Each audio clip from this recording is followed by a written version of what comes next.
Peach. We're enamored that you stopped by. Victory is a staple. It's a giant in this area anymore. And can we start off with your startup and how it all started? What was the history of the genesis of your love for beer? How about that? Sure thing. Well, giants just don't naturally occur, right? Yeah. It takes an audience to make it happen, and it takes some good ideas. My relation to beer really sort of got launched in 1973 when I met my business partner, Ron Barchet, because he and his family were moving back from Munich, Germany, where his dad had been an engineer on a three-year project. My dad was very interested in beer as a social beverage. Didn't necessarily drink the best stuff. Carling Black Label was his beer of choice, which always made me gravitate towards the root beer keg at family parties, away from the beer keg at family parties. But after the Barchet family and we got together and we started having, parties and experiences together where there was some quality beer around us, my dad started homebrewing in 1979. Oh, wow. So it really was sort of a foundational appreciation of beer and beer production, beer making, that sort of set me up for the future. Then giving Ron a homebrewing kit in 1985 so he could be a home brewer as well. And so the interesting thing that happened between 1979 and 1985 was I went to college. So when I was just basically my dad's apprentice, I was just a set of hands. In the intervening years, I came to appreciate beer for all of its many splendors. And so when I got back into it in 1985, I was much more interested in the effects of it and the physical effects, but also, the sense, the sensoric effects, sure, what it does and what it could be. So that was sort of the whole process. And my dad, just to take a step back briefly, my dad grew up in a very hardscrabble existence in the coal regions of Pennsylvania. His dad passed at the age of 4. He had 5 older sisters. His mother moved to the tavern business in order to support the family, filling literally galvanized steel buckets for miners in the morning at 5 a.m. in order to provide for them.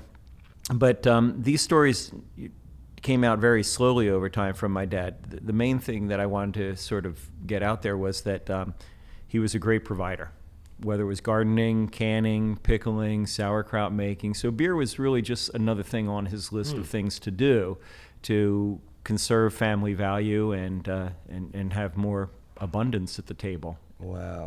So I would imagine you grew to love process through that. I did. Yeah. I did. In fact, my very first beer was a failure because I was coming out of art school. I'm a graduate of Temple's Tyler School of Art. And so for me, like, the recipe and the name and all that stuff was the fantastic stuff. Yeah. And the science was a little bit like, that's secondary. You just put yeast in and it all works. My first beer actually didn't work. It didn't ferment. I ended up putting it in my dad's root cellar during a cold snap. Never really fermented, and that's what got me back into the science because I started with a failure. Sure. What was your medium at Tyler? What was my medium? Your medium of choice. I enjoyed every aspect of it. I indulged completely in photography and metals in my sophomore year, and then by my junior year, I recognized that I was going to run out of scholarship money, and my parents weren't going to be able to back it up. So it was time to focus in on a marketable career. So I graduated in graphic design focus, and I did actually work as a package designer and art director for 5 years after the case. Nice. So you met your partner at the age of 10, I read, is that correct? Yeah. On a school bus? On a school bus. On a school bus. That's pretty cool. So I just actually, not to command the conversation, but I just gave you a detail about me, about the artistic background, right? Mm-hmm. So Ron's got dual degrees from UCLA in economics and political science. So growing up together, we thought we were like the same guy. We were best buddies, nothing but older sisters ahead of us. We were the brothers that we never had. As time went by, we came to realize how different we actually were, and we were able to, in the process of our business plan, recognize it like, hey, you're going to be good at this, I'm going to be good at this, just keep it that way. Yeah. So that you kind of your weaknesses and your strengths kind of melded pretty well together from the very young age. I think they did, and I think that perhaps more importantly, it was the respect that we had for one another in that, like, that's your lane. You're going to report to me when there's something important. Solid. And this is my lane, and I'm going to report to you when there's something important. But otherwise, I got this, and you got that. Right on. Yeah, that's huge. I was in a cybersecurity company before, and my partner, Mark Nicholson, and I, we were just, I was like his sales engineer, and he was the ultimate sales guy, right? So, and together we go in, and we can just, we would find out we go late in the bids where they kind of already made their decision. Right. And we're the, 12-person startup at that point, and all of a sudden they're going with us, that kind of thing. And it was like, we didn't know that until after the fact that we're beating Deloitte and these major consulting firms out of these. We were doing cybersecurity consulting engagements to help people understand, what's happening in their network and how to prevent that. Where their vulnerabilities were and how to close the back doors. But you touched on that. I had to mention that because that when you can not only have that combination, but then realize that you are both different and how to work together, it's so powerful. Right. They say, 1 + 1 or whatever that saying is, like, two great minds. 1 + 1's not 2, it's 11. The point is, I think if you get enough people, enough of kind of like, a little bit of crossover, but a lot of things that are different that come together. Great. It really is. I mean, we were able to, sure, we were working 16-hour days and whatnot, pretending like we were a company 10 times our size, but that's part of being a burgeoning entrepreneur. Yeah, and Joe, back to that point, you guys recognized that there were only so many waking hours. Yeah. So if your partner was better at one aspect than you were, absolutely. If you trust him, hand him that. Make sure you get it done. And I think that was part of the strength that Rod and I had. We were not both doing the same work as one another. Right. We divided and conquered because we were a very lean company. So when you guys, but now we're a giant as far as PJ goes. Absolutely. So when you guys went from that, tell me a little bit about the conceptualization of beer from something you brew for your friends and family to something you can initially sell. And I'm not necessarily, I'm interested in the whole story, but we could probably talk 10 hours on this topic. About just that transition and what that was like, because you have licensing, you have distributors, you have all that. Probably, I'm guessing we're delivering kegs out of the back of your trunk for a while, like sure thing, whatever that may be. That bit of the story, I think, is something I'm really interested in hearing. Well, I guess in the overarching sense, I like to say that we formed Victory Brewing Company when our balls were much bigger than our brains. Nice. Meaning that, like, our interest in success was far greater than our knowledge of what it took to achieve success. Right.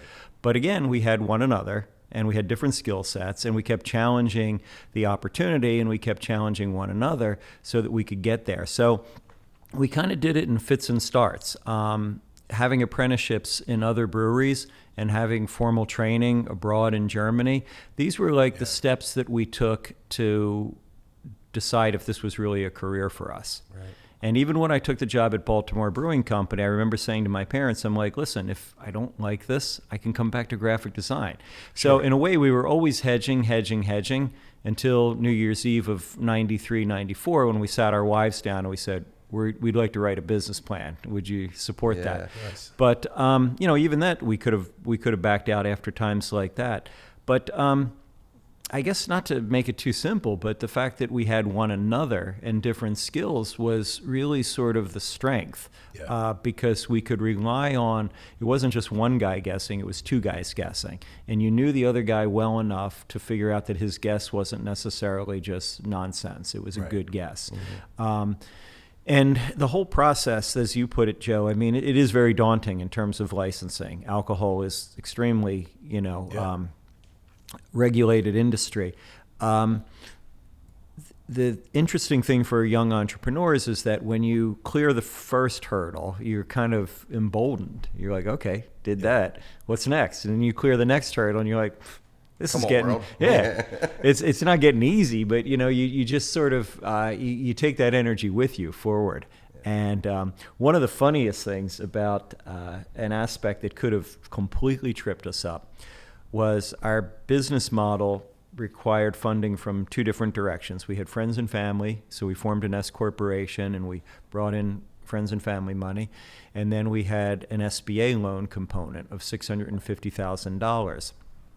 So when we achieved one and then two, we were shocked to learn that the SBA payment would only occur when we were fully licensed as a brewery. Well, you're only fully licensed as a brewery in Pennsylvania when you have all the equipment in place and it can be certified. So now we're like burning the cash in order to put the equipment in place in the hopes that we can get the rest, the bigger chunk of money in on time. And that was probably, hard to say the most desperate moment. That was the first desperate moment when we were like, okay, we thought of everything, but we didn't think about the timing of this. Right. How long was that process? So the SBA loan check was handed to us, but not able to be cashed in September. And we had brewing equipment installed in January, and we had the doors open in February. Wow. So it was a ridiculous rush to the gates, but it had to be. Sure. And so much of it out of your hand. Like, I'm sure that you had the same way when we buy. So we're our licensees, right? So I know that process. And just even sometimes scheduling the interview to come out. Even though you're already done this, in my case, 2 other times. Right. See the same guy sit down and ask me the same questions. I know his first name. Happened to get the same inspector a couple times. And you sit down and you're like, hey, how you doing? We catch up. He's like, all right, let's go through this now. But still, like, I couldn't get on his calendar for 2 weeks. That could be crucial, Yeah. That part is somewhat of a blur, Joe. I mean, I know it was intense to, hope and pray that we could get those interviews in the right time. Fortunately, they fell in the right time. So now, you had so many other balls in the air at that point with like you're saying, equipment and everything else. And that was probably just another sidebar that you had to tackle at the time. Sure, but it was a very important sidebar because, going back to our friends and family shareholders, aunts and uncles and such, being out of gas before we even got equipment installed, that I don't know how interested they would have been to go any further. And it's out of your control, too. Licensing, I remember even the first one was just something where I was like, I have no idea what I'm doing. And the first time I did not use an LCB attorney. I didn't use, in our neck of the woods, McCreesh or Ed McHugh. Ed actually was on the podcast. He does we do a lot with Ed. But I just remember the fear, of being told no. It would kill everything. And in this case, the deal didn't happen. The real estate closing wouldn't happen until the deal was done. So it was a little stressful. And I think the world of great attorneys, I think that in general the world looks a little bit, askew at attorneys. But honestly, they're interpreters of, the legal code and the normal human that wants to get some business done. Yeah. And you need that interpreter. You need someone to say, this is what it says. This is how I think you can approach it. And I'm willing to advocate for you when you take it to the authorities. Right. Absolutely. Well put. Yeah, good point. Awesome. So what about, you have 5 locations, correct? Yes. And now there's a difference between a brewery and a brew pub in Pennsylvania, correct? There is, from a licensing standpoint. So a brewery is a G license, malt and brewed beverage manufacturer's license. A brewery pub is a GP license. Essentially, all the benefits and opportunities are the same, but the brewery license itself doesn't necessarily it has limited retail opportunities. Is it more wholesale? It's more designed for wholesale, yes. Gotcha. Okay. And in your case, you have your 5 locations. Are they? So we have 3 brewery locations at the moment, and they would allow us to have satellite locations, which is a GS license, not to make it to make it any more complex, but so they're licensed as G licenses to begin with, so they can allow for other satellite license to come off of them. Awesome, that makes sense. And so so your brew pubs, do you also brew there? We do. You do. Okay. So it's in Parksburg, which would technically be a brew pub, is our full production brewery, 200 barrels a batch. So we have 350 seats there as a pub, and of course we have a full production brewery. So it's really sort of taking the license opportunities sort of to their fullest extent as well. Nice. Interesting about these privileges for Pennsylvania manufacturers is that it allows Pennsylvania manufacturers with the GP license and the G license to serve the products of other Pennsylvania manufacturers, right, whether it's a cidery, a winery, a distillery. So it does open up a whole retail channel to an operator that may actually want to produce small and serve more as a tap room. When we were writing our business plan, there was only 460 breweries in the United States. We really wanted to be a production brewery primarily, mm-hmm. But when we did the math, literally we couldn't get a wholesaler in Philadelphia to pay us $14 a case wholesale for our product back in that moment. Mm. And so that caused us a pivot to say, okay, we're going to have to do some retail business in order to build the brand. Right. And I'll always remark to our hospitality staff that it was their energy, their intelligence that actually established the value of our product by communicating it directly to an audience. So if you ever get into this sort of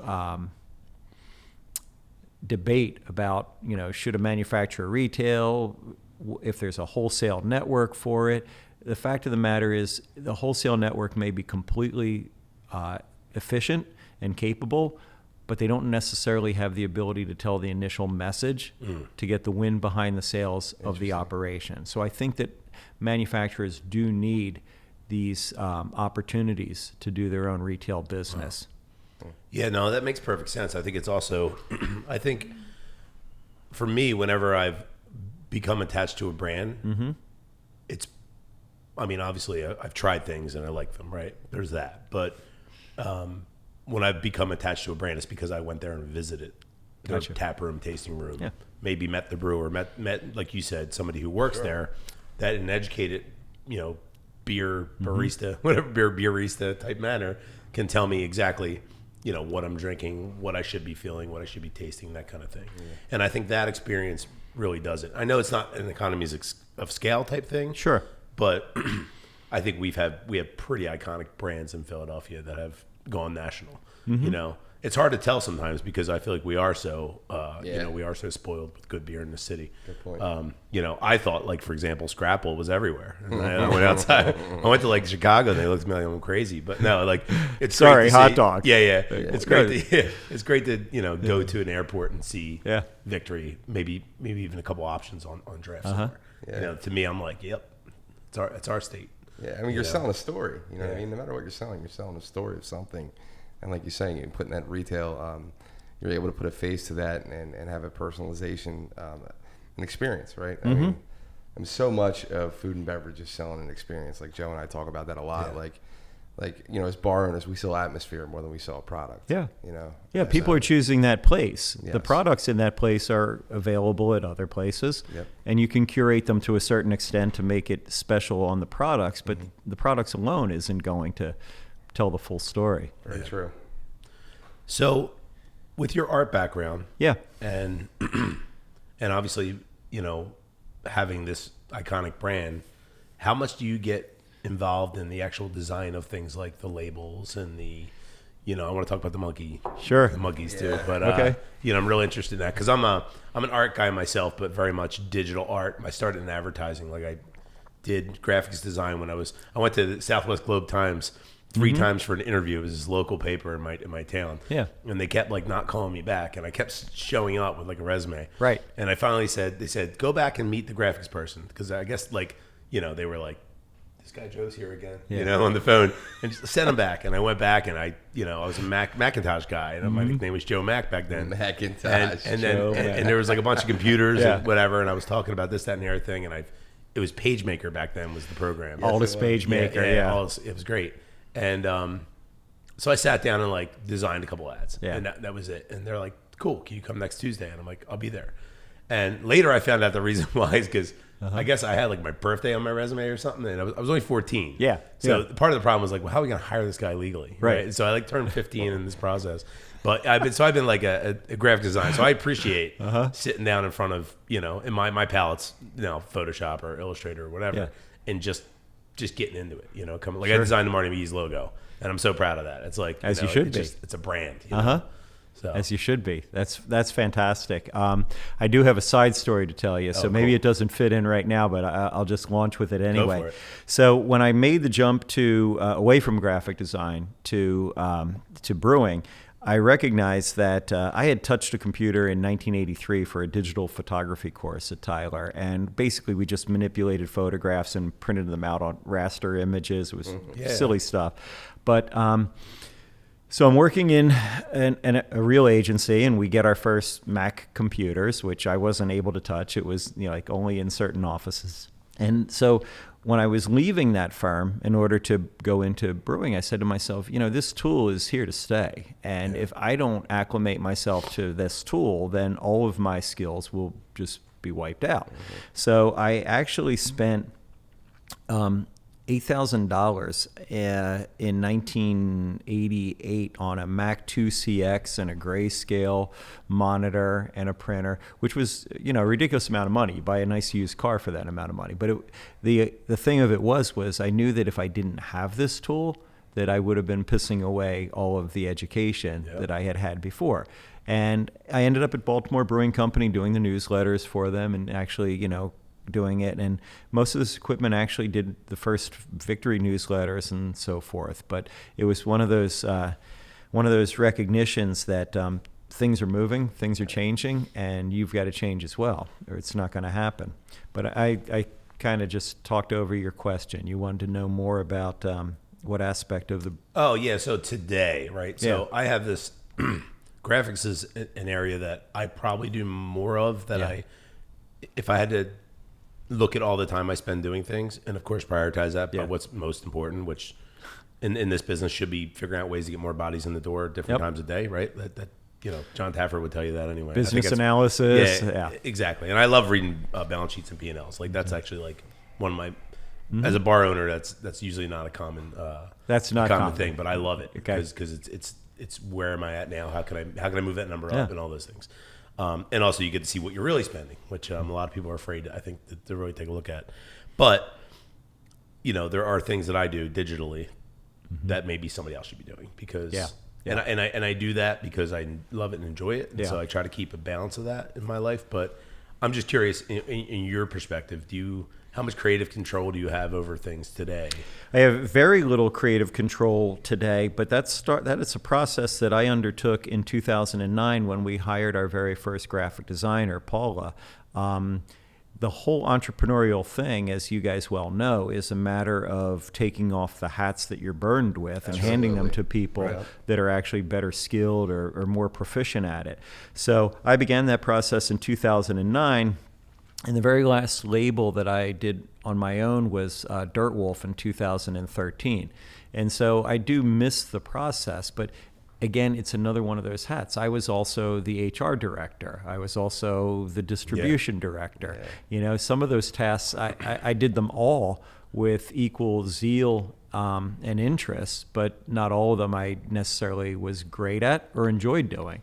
So it was a process of handing things off. So where we stand today now is there are weekly meetings where our lead graphic designer reports to everybody in the marketing team, myself included, and shows the status of current projects that are being worked on. And that is our opportunity to critique and add interest and energy to it. And Bobby, who I'm referring to, we get along very well. So, I mean, we talk often enough that I can offer him suggestions within the context of those meetings or outside of those contexts of meetings that just help him think about the other things that he may not have thought of at the time. So that's really sort of where I am right now. I'm just sort of in a set of experienced eyes to look at what's going on and say, did you think about this? Or what about that?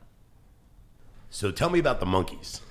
The monkeys. Well, the monkeys, they have a great story behind them. I'm a little bit hesitant to put it to tape, but hey, you asked, so and we're here.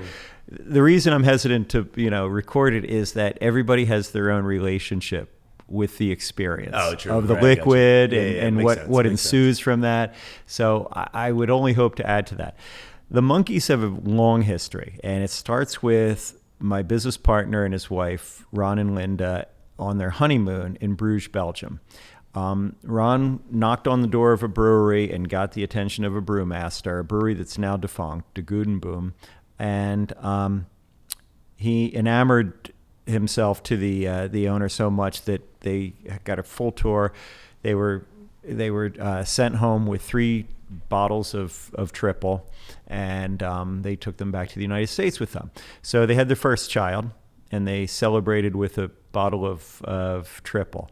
Somewhere along the line, they drank another of these bottles of triple, and they had their second child, and they drank the 3rd bottle. So their 3rd child was on the way, and Ron was like, I need a triple. We got to celebrate the birth with the triple. Prior to that, the name actually preceded the liquid. There was an idea Ron and I had. I don't know how much you guys enjoy German beers, but Maibach is one of my favorite styles. That rich, somewhat sweet, but full-bodied beer. And so we wanted to do an Americanized version of that. We wanted to do a hoppy version of it. And I said, I think I've got the name. I want to call it Golden Monkey.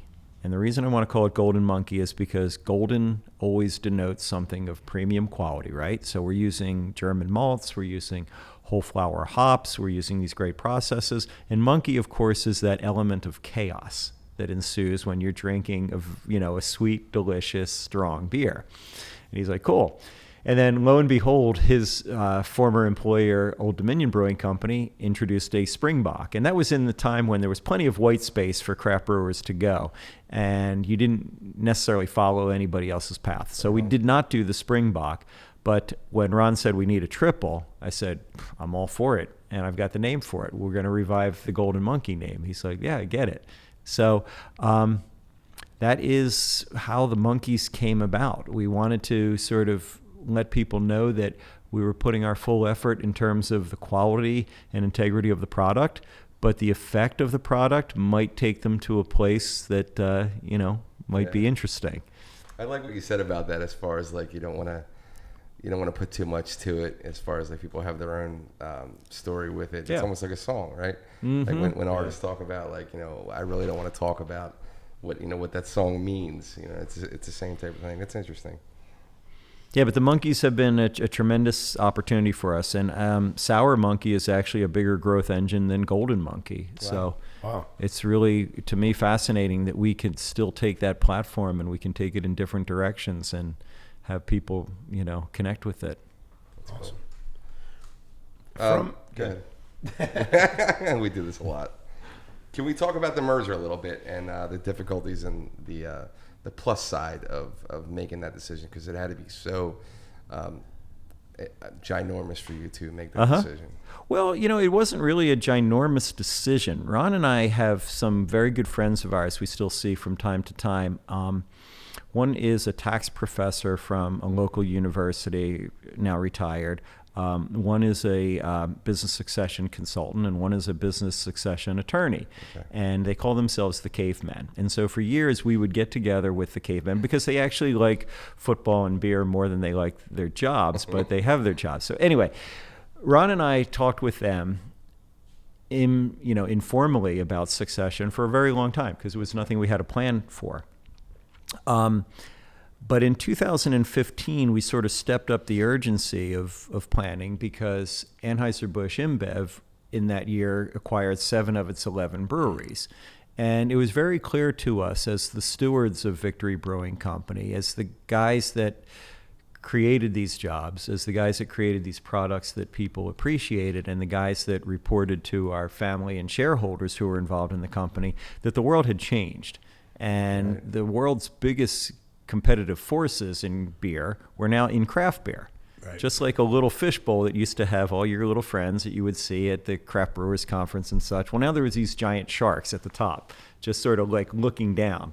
And we knew that tomorrow wasn't going to be like yesterday. Things would inevitably change because of this financial dynamic. And when we looked at our future, we said that the only thing that was a little bit weak was the financial structure, the friends and family. So what could we do to put together a platform that was a little bit bigger, more resilient? And we looked at like-minded brewers that were sort of the same scale, but complementary in terms of their products or their geography. And we said, this makes sense. We put this, and this together. And so that led us to some new financial partners that also appreciated this. They had been separately working on the same dilemma. They saw consolidation coming in craft beer, and they were like, how do we best, help consolidation occur? Mm-hmm. So the platform we've built with Artisanal Brewing Ventures, where Ron and I and Finn and Sarah of Southern Tier are board members and owners and shareholders, is one that we believe is a competitive platform that can continue to compete against the world's largest brewers, be of scale that the world's largest brewers can't come and take us away from what we're doing. Yeah. And to some extent, we can still be a advocate for the consumers in doing products that are unique and full of integrity, whereas the other guys might want to steer the car back into the ditch of light beer. Right on. Right. So I would imagine, too, that your position is allowing you to focus on things that you would much rather do instead of things that you were forced to do, juggling all that back then. Great observation, but that's been sort of a work in progress, as I alluded to earlier, taking off different hats. So it has given me more focus on, the strategy and the fundamentals of the company. Right on. And it's also, to be fair, it's given me a clear path to retirement at some point. Yeah. I'm only 58 years old, but at the same point, until Ron and I thought this through and did these things, there was no out. Yeah. Right. And handing your children your hopes and dreams is actually not a nice thing to do. Yeah, very well aware of that, being a third generational barn or my place. Well, I shouldn't say it's not a nice thing to do. With their consent, it can be a great difficult, thing. Right. Because it's almost like, with myself being third generation, it was almost like, am I going to be the custodian of this place, for the rest of my life? And then what? That type of thing. So I understand what you're saying as far as that goes. Mike Retz talked about that too. Yeah, and you don't want to do it to your children without the conversation in advance. And I remember when I grew up in the business my whole life, and my father sent me to the prep school that he went to in high school, Archmere in Delaware, and I was going to school with kids that were, academically way, smarter than I was and whatnot, but it was competitive. But throughout my whole childhood, my father would always say, like, somebody would say, is this all going to be his one day? It's a little dive bar, but people would say things like that. Sure. My father would say, no, I don't want him to have those headaches. And then when I was 22 years old, I had that conversation with him, and he said to me, I've been waiting for you to ask me that your entire life. So, it meant a lot, but it had to be me that came to him and said, listen, this is what I want to do. So I completely understand what you're saying when it comes to that. That's great. Yeah, that's how it can work. Yep. 333 Belrose. That's where that conversation took place in Radnor. Yeah, I'll never forget it. Could you tell me, was there a City on the Hill brand that you wanted to model Victory's trajectory after? Not identically. We were always big fans of Sierra Nevada. Okay. So like Sierra Nevada Celebration Ale and Pale Ale were things that really encouraged us that there was an opportunity here in fully flavored, unique beers. But we never really tried to be them because they were so California until they came to North Carolina. I feel like, in answer to your question, I have a different philosophy on craft beer. I feel that craft beer is basically like a marathon run in a radial fashion, at least from my years. So when the starting trigger was pulled, everybody chose their own path. Sam Calgione ran this way, Ron and I ran this way, Greg Cook ran this way, Firestone Walker ran this way. Everybody was able to follow their own muse and do the things that they were truly interested in. And now that there's 8,000 plus breweries, it's a little more crowded, and maybe some people are close to one another's paths, but not too many people yet are running on one another's path. Okay. And so that was always sort of our perspective. We felt that we were capable of running our own race and making our own priorities and seeing where those would lead. And it doesn't mean that we stuck our heads in the sand and we didn't pay attention to other breweries. If somebody's model looked like it was performing better, well, of course we paid attention to that. Yeah. But we weren't necessarily going to adopt that model because that model already existed. So it's really sort of it's a form of respect that the industry, I believe, has. Okay. It's interesting. And I think, I always looked at, Yingling's model, right? Because you're going to get that certain places. Yeah. And it's no surprise you can get it all over. I mean, now it's different. So 10 years ago, excuse me, 10 years ago, I was shocked that I was like in Florida. And I was like, oh, they got Yingling. Right. Well, no kidding. Half the people go to Florida from, this area, right? Like, Right. And they've got a big brewery in Tampa as well. Yeah, the brewery in Tampa too. But it's, and now it's obviously they've distributed more nationally than ever. But to watch them kind of unwind and where they strategically chose to go into, I thought was pretty brilliant, because something that good that a lot of people love from Pennsylvania and are diehards for may not work elsewhere. So I feel like they knew that, and they kind of moved into certain areas where they thought would work the best until they, sort of grabbed onto that more mainstream. Yeah, no, I definitely admire that company very much. We're in pretty close contact through the Brewers of Pennsylvania Trade Association, and I really admire how they've been very methodical and strategic. They definitely have a long-term perspective. Yeah. As North America's oldest brewery, I guess you can afford to do that. Yeah. And that's, to your question about, was there this brewery on the golden city of a brewery that you were trying to be? They've always been themselves in a leadership position of sorts. Yeah, that's a good point.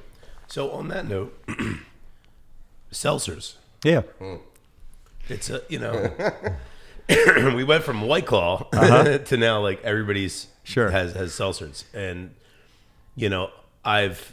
I went through the game of, obviously we jumped on White Claw when it came out. And then we went to Truly because they were cheaper. Okay. And then we sell so much Bud Light that the Bud Light reps are like, come on, man. Come on, yeah. And we did. And despite the aspartame type taste, I'm glad you caught that though. Yeah. That's the dividing line that few people talk about, like the aspartame taste. Yeah, taste. Anyway, which I drink. I put Splenda in my coffee, so I drink Diet Coke, so I know the difference between like the good stuff and like this crappy aspartame. But regardless of that, it quickly became so much, in my opinion, of a marketing game and an identity with women, and that summer crowd. Yeah. And curious to know, like, when you guys actually entered into the market and what that experience was like. So our first release was back in May of this year with Victory Waves and the 4 flavors. We contemplated it as a company for 2 years, and then we sort of settled in on the decision, 1 year out. And the thing that I'll say is, as a brewmaster, I love making the things that make me happy and sharing the things that make me happy with others. But if all I do is make myself happy, I'm basically a glorified home brewer. Right. So we have always been very attentive to our customers' impulses and needs. And so our tap room started introducing the products from our partner at Southern Tier Distilling. So we were already bringing our hospitality portfolio wider, and the gap of not having seltzers was becoming fairly obvious. And so we figured that there is an audience for these things. And if I can make one that is of, up to my standards and my integrity and offer it to this audience, why wouldn't I want to do that? Why wouldn't I want to make them happy? The other aspect of it is I have 2 theories on seltzer, and I hope I don't eat up the rest of your show in talking about them. For it. Talk it out, Bill. One of them is that seltzer is the death of light beer as we knew it from 1973. There are very few people turning 21 years old who say, I want to drink a beer-flavored beverage. But there's a lot of people turning 21 that say, I want to drink a lemon-flavored beverage, or I want to drink a watermelon-flavored beverage, or I want to drink a lemongrass and coconut-flavored beverage. So I feel that I don't mean to apologize for beer. Beer is great from light to Doppelbock, but I do feel that the future of light beer is probably on the run because of this dynamic. Very interesting. And the other thing is I have 2 test subjects in my home with daughters who are 23 and 20 years old. And where they come into the picture is that they've grown up in a world of defined flavor. Like a Starbucks caramel macchiato, you know exactly what you're getting. Yep. The name defines it. And I think that we can sit here and drink craft beer and we can go, I don't know, it's more blood orange than tangerine. What do you get? And you'd be like, I'm actually getting more grapefruit. And we can spend hours indulging ourselves in the definition of those nuances. But guess what? For younger people that have grown up with defined flavors, they don't want to spend their time doing that. That's right. Yeah. They want to be like watermelon. Restoration. That sounds like what I want tonight. Lime. I want that. Right. So I think that the sort of tide has turned, or naturally, that the entering consumer group for alcoholic beverages doesn't have the patience to get in and talk about nuance and flavor to the extent we did. It's that instant gratification culture. Yeah, and they may gain this over time. I'm not giving up on anybody, Right. but I feel that seltzers have, again, two very interesting offerings. One is that they don't taste like beer in their alcohol, so that sort of gets the light beer crowd. And the other thing is that they're a defined alcoholic beverage of defined flavor. So for those two reasons, I think that there's an undeniable rationale to be involved in them and offering them. Sure. Yeah, I mean, that makes perfect sense, and I'm glad to hear you elaborate on that, because I feel like too many brands are doing it for the obvious reasons, which are the increased popularity and even Corona, when jumping in the market. I'm surprised it took them actually a little longer than they did, given their entire marketing scheme, beach and surfboard, right? Like, interesting. Did we talk about Zima with Gretz when he was on here? I mean, if I'm not mistaken, that I believe I had a conversation with him where they basically, he admitted that AB put that out there to market it to underage women at that time, which I could believe that. I mean, if you think about it, that was that first thing that wasn't. I mean, it wasn't malt beverage, correct? But it wasn't anything that tasted like beer. That fell into that beer category. Yeah. So a perfect Philly anecdote to this. Kunda Beverage is not too far from my parents' home in Valley Forge, King of Prussia, and actually it's a place I used to support a lot when I lived in their home. But I was driving by there one day. Gosh, it had to be 2001, 2002. Flyers and Penguins are in the playoffs, and their board out front just said, "Sidney Crosby drinks Zima." You can't get any more Philly than that. That guy doesn't even drink a real beer. Oh, that's great. That's great. Probably puts a Jolly Rancher in there too. Yeah. I've never tried that, but I heard it's fantastic. Thirsty? Yeah, why not? I got the Look at kickback that. 15-pack. So I heard you say in another podcast this quote, and I want you to explain this to us and tell me what it means to you. The hot breath of wolves. Yeah. The hot breath I love it. I've never heard that before. The hot breath of wolves represented to me the obligation that an entrepreneur has to his family, right? You have a vision, you see an opportunity, you start running for it. All of your family's resources are essentially committed to it. And if you stumble, the wolf eats your ass. Yeah. It's over. Like, you've messed it up for everybody. So I've always sort of felt the pressure, that the hot breath of that wolf, that unknown, force on my heels telling me to run harder. Sure. Don't mess up. I live that every day. I always feel like the other shoe's going to drop. You know what I mean? And it's constantly like, what can I do to progress and do better, be a better man, be a better businessman? Mm-hmm.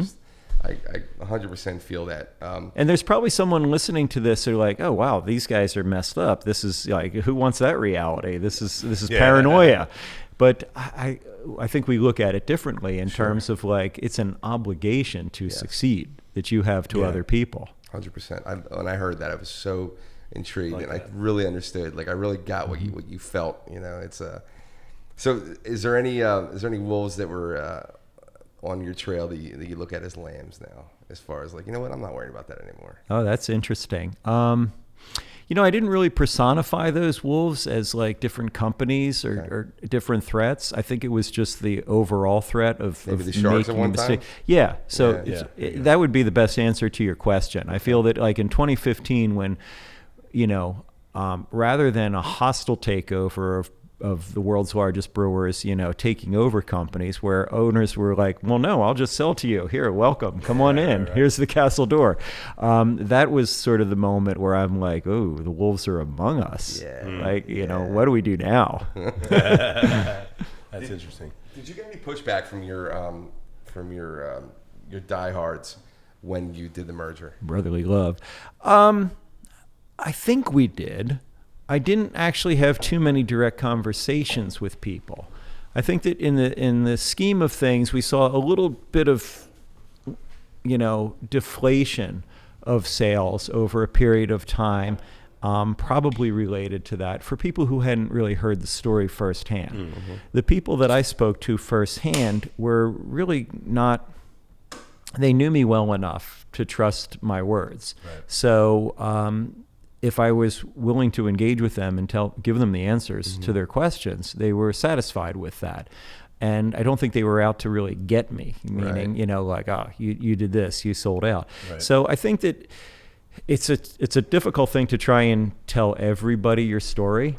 And ultimately, you're never going to be able to in the short term. Sure. So you take the long term to do this. And I guess the best thing I can give you on this, PJ, is that when we were talking to our employees about this merger, of course, they're the most important people first, right? And so I gave them all my rationale, all my explanation, all why I thought this was positive tailwinds for them going forward. I ended most of those conversations by saying, but those are just words. Just watch me over the course of the next few years. And hang in there and see if this is true or not. Yeah. And of course, many have. I've 5 years down the road myself. So, it's one of those things where it's somewhat of a leap of faith. You grill your new partners to the extent you possibly can. You play out different scenarios about what the future could be and how one another's going to react. You do your very best homework in advance, but once you make the commitment, it is the commitment, and anything can happen.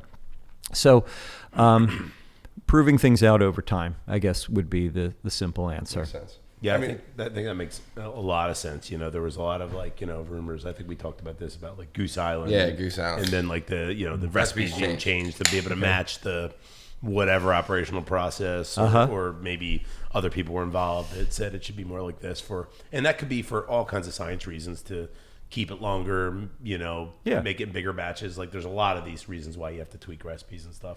So I don't know what's true, what's not. I'm just saying that I know how people that I know that love that beer, how they felt when they believed some of those rumors were true, or maybe thought they could taste the difference. Sure. And that's a hard part, because there are certain things you can't control. Yeah. Yeah. No, suggestion is very powerful. And in fact, on that, not to get distracted, but when I lead beer dinners or beer samplings, I like to tell the audience about the process and the vision behind the beer. And then I like to give them the opportunity to tell me what they're actually tasting, because I don't want to be the guy that says, well, this is brotherly love, and what you're going to taste is a little bit of apricot up front, and then on the nose, you're going to get some pineapple, and then then where's the experience for them? I've just told them how the ride's going to go. Here's the dip, here's the turn, and here's the finale. It's like that. Another thing I heard you say was about was your teacher. Was it your teacher at Doman's in Germany about the beer? Yeah. Yeah. Go ahead and tell that story. So, very first day of class in 1993, first instructor at Doman's Institute in Munich said, if the audience wants beer with foam at the bottom of the glass, we must make them beer with foam at the bottom of the glass. And when you hear that in a German accent, it sounds very pretentious and bombastic. Right. Yeah, but it does make you stop and say, we are doing this for an audience, and we have to figure out everything technically to make them happy with the product they're getting. Yeah, no, you're absolutely right. You mentioned something too that I want to touch on, is the leap of faith. Yeah. How many leap of faiths have you had, right, in this process? It's my partner and I used to talk about it all the time. He'd be like, do you remember the time when we, I'll tell you, our first gig ever was an investment company in Chicago. And we signed 2 deals the day before we both left to go see our families on Christmas. Yeah. In 2003. Okay. And we were already broke. Right. I remember buying 2 sets of guitar strings, 3 30-packs of beer, and one of those big cases of ramen noodles. Because I'm like, man, I'm good for 3 weeks. Yeah. Like 3 weeks. And this, I was living in Cambridge at the time. He was living in New Hampshire, or well, he was in Jersey, but he had family in New Hampshire, and we were going away. And literally, it was like a movie. Like the fax machine went out. The fax machine. We were expecting a fax, and I had a fax. Yep. Like a telephone line. Yeah. Like my second line. You know, plugged in, and this fax comes over, and we thought it would be this one company. I don't want to get in the company's names, but this one company. It was the other, and we because the guy kind of wanted this prize. Pulled our. He was a guy we knew. We sold to. Mark had a prior relationship with, and it comes through, and it's like I was like, holy shit, we got the other one, which was more. Right. So anyway, we wound up closing $330,000 on December 24th in 2003. Big Christmas. And there was not.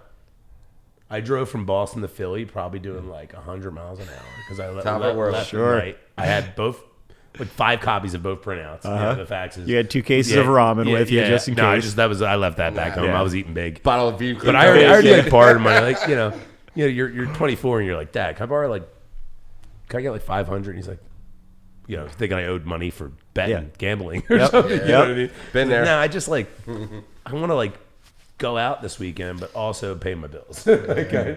Anyway, but getting back to it. So we talk, my business partner and I, leaps of faith. Yeah. There were so many of them along the way. And you're like, you get to a point, you're like, fuck, really? Do we got to put it all on the table again? And we knew that it was like, we knew we were right. Like the decisions we knew were 85% going to work out, right? Like a solid number. But it was like, God, but if it went sideways, for example, like you could terminate our contracts at convenience. The client could. Wow. Why? Because the big companies would not do that. And that would be a deal breaker in their contracts, and it wasn't with us. Gotcha. And so we knew they weren't going to necessarily terminate our contract because we provided. But good you knew services. They could. That's huge pressure. They could. Yeah. So, and by the way, there weren't any in 2003 to 2009. It was your foot in and out of the door. Exactly. Yep. And there was not great cybersecurity people. So what do? We train them.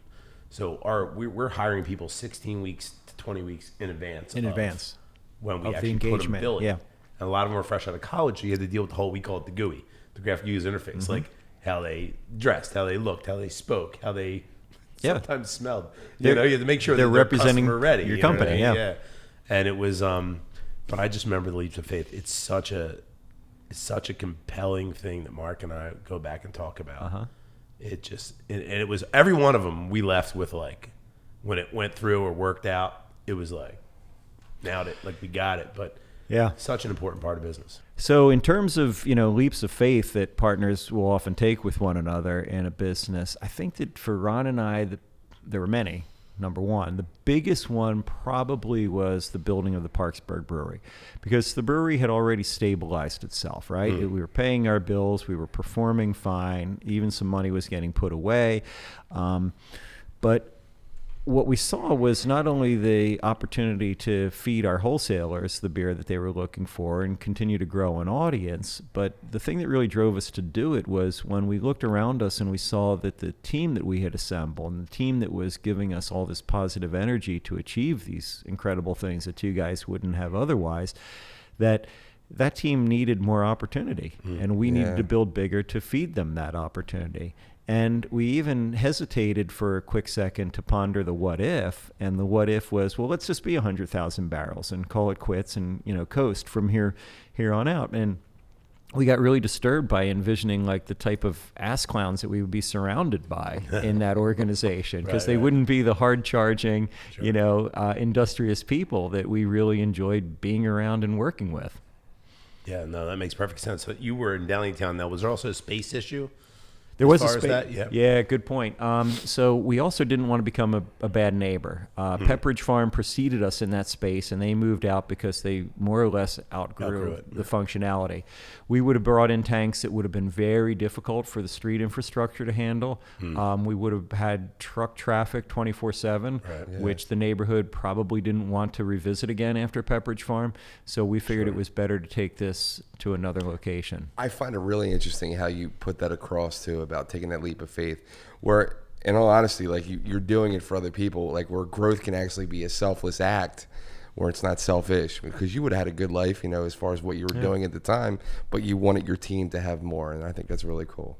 Yeah, we've always seen, like, honestly, growth has changed who Ron and I started out as. We would have been happy as brewers, you know, but then we had to become the HR department and the shipping department.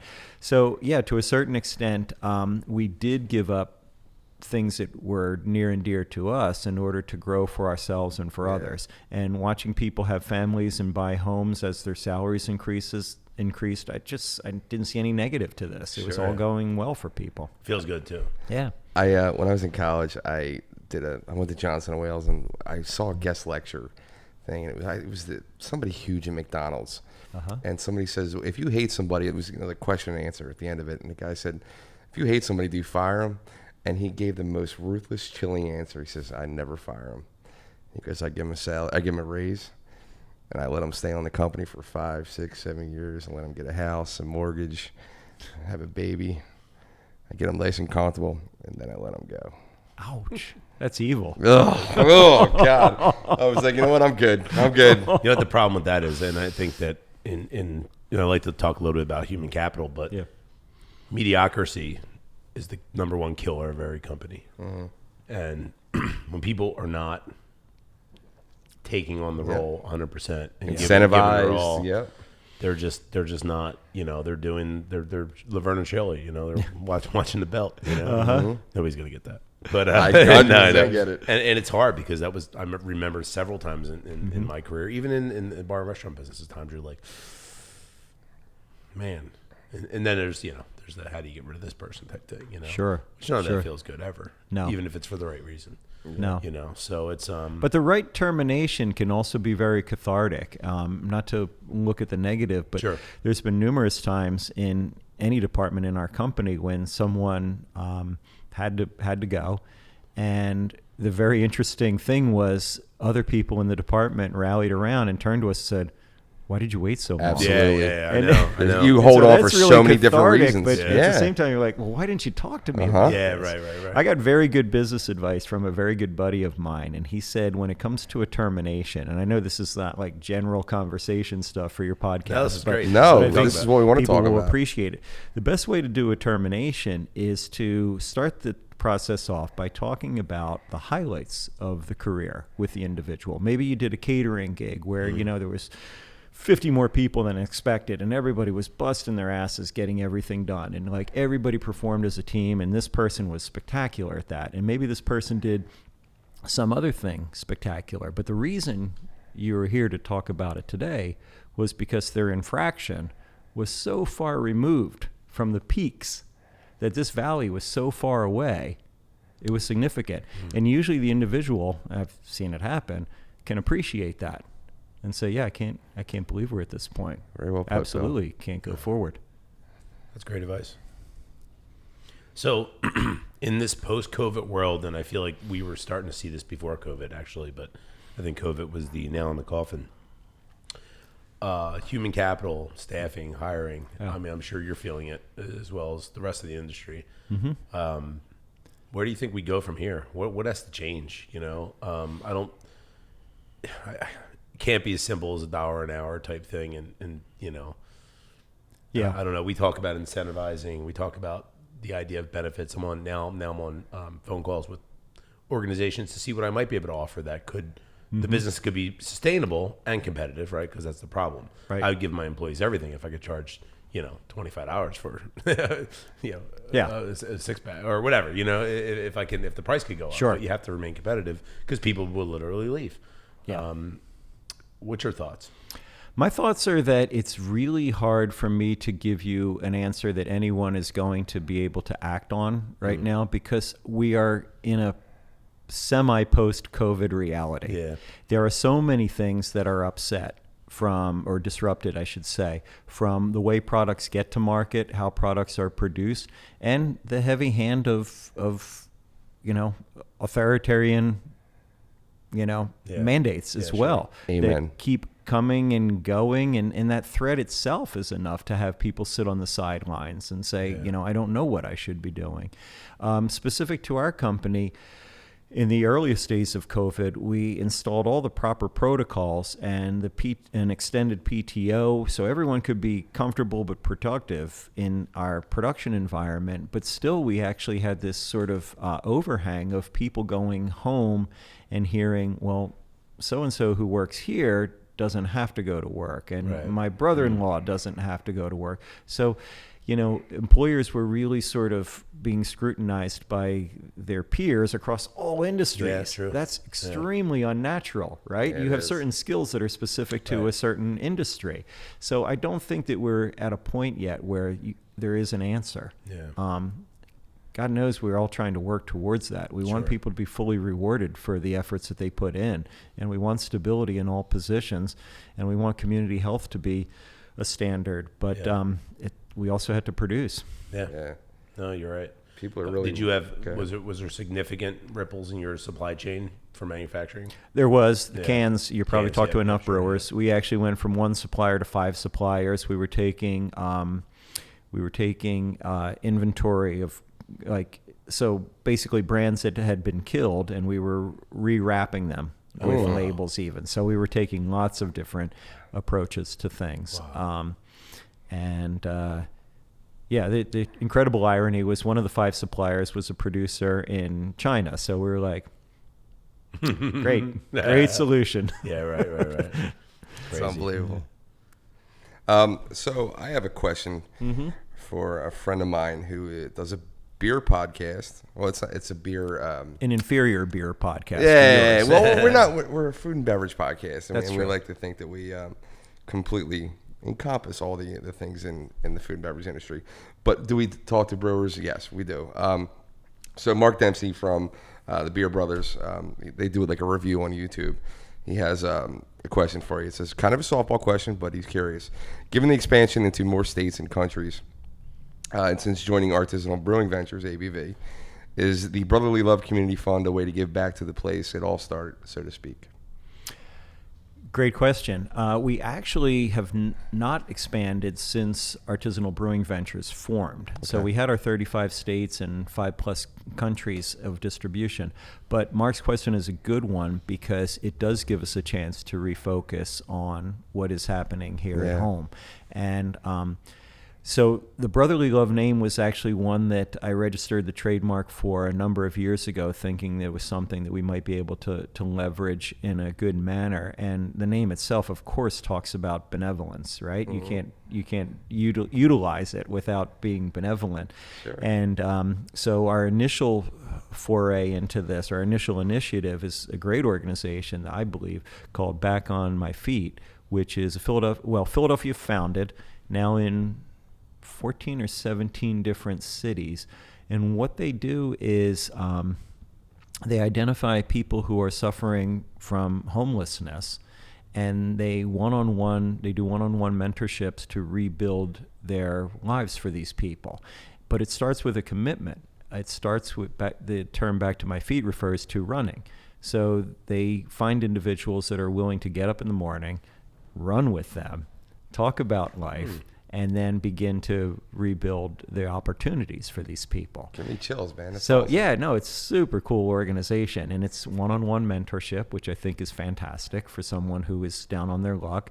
And we just thought it was really the right organization to first focus on. That's awesome. Because there's a lot more things that we can do, but we really liked a lot about this organization. It's an issue that's endemic and growing, and it's being so mismanaged in so many cities, and like LA, for instance, they're just throwing money at the situation, and it's going nowhere but benefiting people who it shouldn't. You know what I mean? So bravo, man. That's awesome. Yeah, I was just in Denver for the Craft Brewers Conference, and a colleague of mine remarked, he's like, a lot of the homeless here in Denver are extremely young to be homeless. Yeah. He's like, I think it looks like a lifestyle choice. I'm like, yeah, but what a crappy lifestyle choice. So anyway, I just feel that a private solution, I think, is what you're getting at, is better than a public solution. Yep. And it's nice to be able to step in and support this. I think sense of purpose in life is everything, right? No matter what's going on with you. Yep. 100%. And that goes for everything, alcoholism, gambling addictions. Sense of purpose fills a lot of voids that otherwise would just be gaping holes and just more pains being, thrown out there. Sense of Bravo, purpose man. and also someone to sort of hold your hand for a moment. Yeah. Say, listen, And that's what I'm you're here to saying. see you through. Uh-huh. Yeah, that matters. That matters. It's awesome. So another area that I'm always interested in, the technology side of things. Mm-hmm.